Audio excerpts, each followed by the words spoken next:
So I was asked recently what my favorite finish for pine was, so I thought I'd throw together a quick video showing you that. My favorite finish is a real simple one for pine. It's just using some golden pine gel stain from General Finishes. Apply a couple of coats of this with a chip brush. I have a 2-inch chip brush that I got from Harbor Freight that I like to use for this.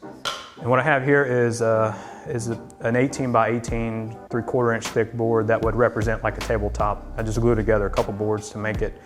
I got this from 84 Lumber, but it's the same stuff that you get at Home Depot or any other big box store.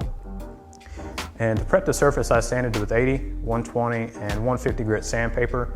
And you don't want to go much finer than 150, max 180, because the finer you go on the sanding, the less the stain penetrates the wood, giving you a lighter finish.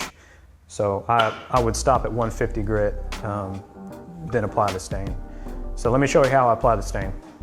All right, to apply this, you pretty much just flood the surface with the finish.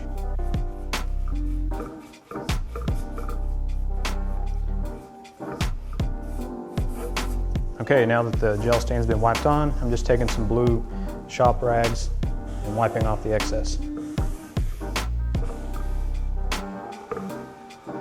So that's after the first coat. What I'll do is I'll let this dry overnight and I'll come back and apply a second and final coat. And to apply the second coat, I'm just going to do the same thing I did with the first coat. The purpose of this is just to get the finish on the surface. So you just want to lather it on the surface and then wipe it back off.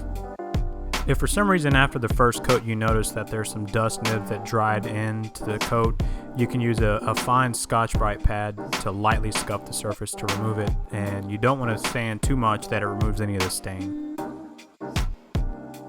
So this is what you're left with after the second coat of stain is dried. It gives you a nice honey pine look. And now it's time to apply your top coat of choice, and my go-to is an Armor Seal semi-gloss. I really like this oil varnish finish, and I use it pretty much on everything. I'm applying 2 coats total to this sample piece. Cool, so that's my quick and easy pine recipe. I'd like to hear yours if you have something a little bit different. Just leave a comment below, and I'm always down to try new recipes for finishing pine or anything in general. Hit the thumbs up button below if you liked the video, and please subscribe to the channel if you're not already. You'll get notified of new videos that I release every week or two. Thanks.